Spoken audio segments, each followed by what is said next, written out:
The Chargers are a Super Bowl contender, but they aren't the best team in the AFC. Now, the Chargers are off to a fantastic start and have fast-tracked themselves to winning the AFC East. We talked about it on our live on Sunday. 3-0 in the division through 3 weeks is a huge start, and there's a lot of things going right. This defense that I think me and Sammy both thought would regress has looked really, really good so far again this year. 16.7 points per game, 4th in the league, 8th in total yards, 9th in rush yards, 9th in pass yards, and 2nd in opposing yards per attempt, 5.5 yards per attempt against this Los Angeles Chargers secondary. Amazing. And they're 3rd in opponent's passer rating as well. 67.9 passer rating versus this Chargers secondary as well. So again, they are locking down some pretty good quarterbacks so far to start this season. And this pass offense as well, with Justin Herbert against 2 good pass defenses in Kansas City and the Denver Broncos, plus obviously the Raiders, which aren't a great pass defense. But they're balling out, okay, because Justin Herbert is absolutely dicing up these secondaries. I think we all should have known Keenan Allen wasn't cooked. Keenan Allen was just on the Bears and he wasn't cooked. And as soon as he just needed to go to the Chargers. He just needed to get back with the Chargers and Justin Herbert, and he's still got it. Obviously, a touchdown in all 3 games. Him and Justin Herbert pick up right where they left off. But I don't think any of us or anybody in the NFL really saw this Quentin Johnston breakout coming, because he has been really, really good in these first 3 games. And it's making Ladd McConkey a wide receiver 3 in his own offense, which is hurting one of my fantasy teams. But that's besides the point.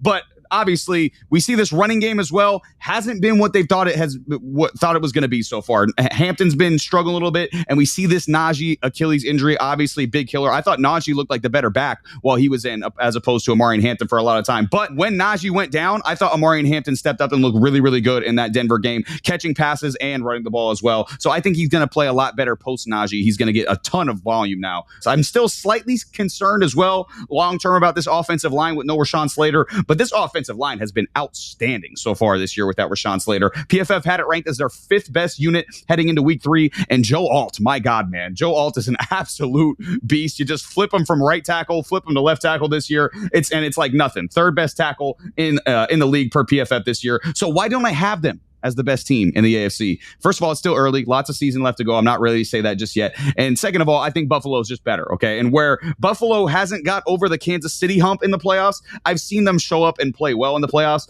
I have not seen this Chargers team show up and play well in the playoffs yet with this iteration, this Harbaugh, this Herbert iteration of the team. So this Chargers team is obviously Super Bowl caliber, I believe, both because I believe the coach and the quarterback are both Super Bowl caliber, but come playoff time, I still have questions about that, and I'm not ready to say the Chargers are yet the AFC favorites. But I want to kick it to Sammy here first. Sammy, what do you think? Are the Chargers the favorites in the AFC, or do you got somebody else?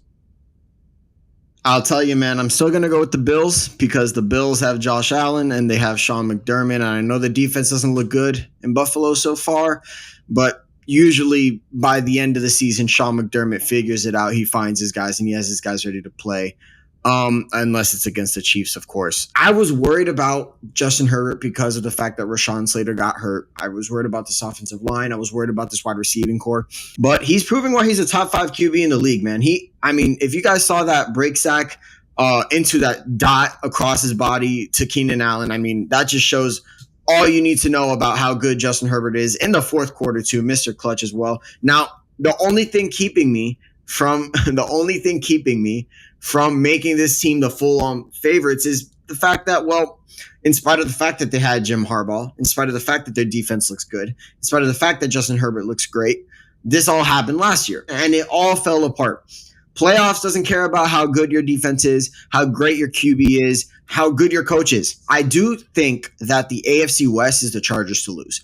I'm out on the Chiefs. I'm out on the Chiefs. I'm going to leave that for a different segment on why, but it's mainly because of what's going on with the Chargers.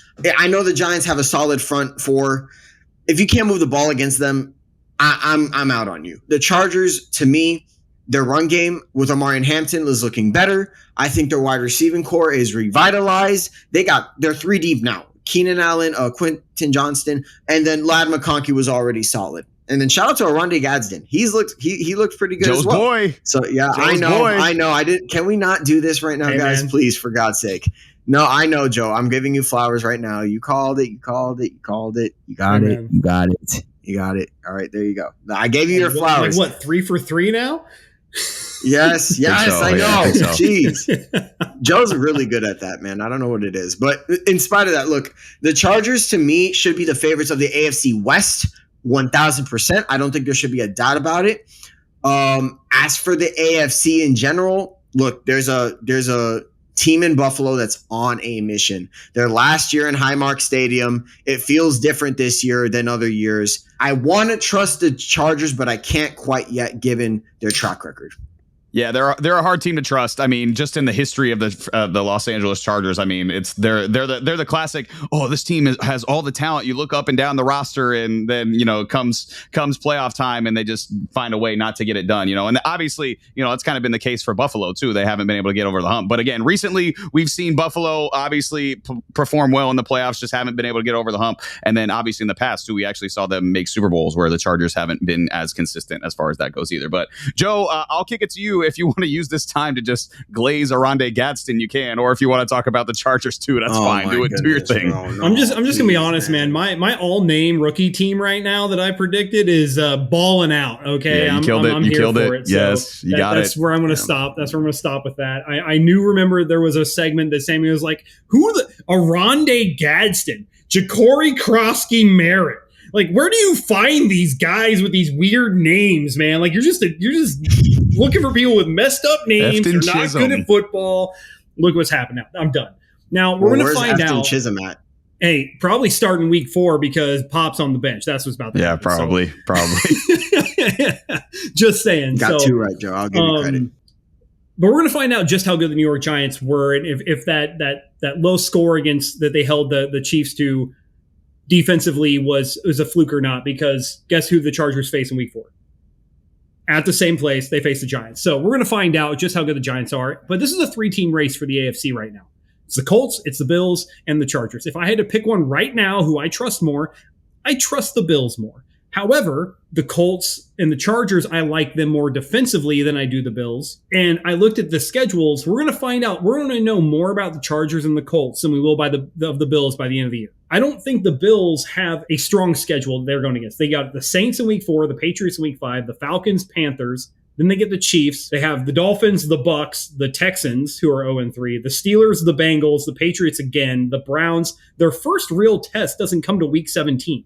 That's Philadelphia. And then they end the season against the Jets, who they're probably not starting their starters against. The Bills are cakewalking themselves into the 1 seed in the AFC.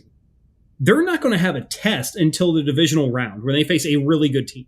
I like Justin Herbert. He's number 1 in yards. I think that we expected this to be more of a run-heavy team. It hasn't been. They've been very balanced in their approach, and I think that was different from what we saw last year. I think last year they didn't trust Justin Herbert to throw the ball as much. They also had dealt with drops, so they focused more on heavy sets, running the football. To Sammy's point, this team, the AFC West is theirs to lose. They've beaten every other team in the AFC West through 3 weeks. The Chargers are proving right now that they are a class above all of those teams. Chargers right now through 3 weeks? Sure, why not? You're right there with the Colts and the Bills. Tied for first in the AFC. You're the class of it. Hold on, time out. Wait. First of all, we're not going to cut. We're not going to just live by the class of the AFC and then just throw the Colts in there after they went through. Look, I don't want to disrespect the Colts by any means, but they beat the Titans and they beat my stinky, smelly Dolphins. Okay, I don't want to hear they're the class. They're not no class. Okay, I love the Colts. Danny Dimes, Indiana Jones. I love you, but they're not the class of the AFC. Also, on another note. Speaking of Indiana Jones, hey, New York, fix your city. How about that? Your stinky, smelly, disgusting city that you just so happen to constantly just farm these expectations for these QBs, and then they fail, and then you blame the organization. Maybe it's your fault. Maybe your expectations are just a little too high. How about you temper them for a second and stop asking for Jackson Dart 3 weeks into the year and then feed him to the wolves with one of the hardest schedules in the NFL? You guys are part of the problem. I am convinced you're part of the problem. You're the problem in New York, the Jets, and the Giants. For 2 franchises, you're a problem. Isn't one enough? Jeez. This is why Miami's better, even though New York's better. I don't know how to explain that. Really, they're all 0-3, so I guess you can say they're all bad. No. Real quick, back to the Colts, Danny Dimes point. You know who the 2025 Colts feel like to me? the 2024 Vikings, where it's just a lot of, it feels like a really good roster, a quarterback that comes in. He was bad in New York, and everybody thought he was bad. He comes into a good roster, lights it up. Everybody gets really high expectations, and then they get to the playoffs and then nothing, so that's kind of what they feel like to me, the Indianapolis Colts. And that's not disrespectful. I mean, Vikings were a 14-win team last year. It's just I'm not sold on the Indianapolis Colts as far as being a true contender in 2025. But the Chargers are going to be right there in the mix. I wouldn't say tied for first, but they're going to be right there in the mix as far as contenders here for the Super Bowl in the AFC. This has been Between the Uprights. Football is life. The rest is just details.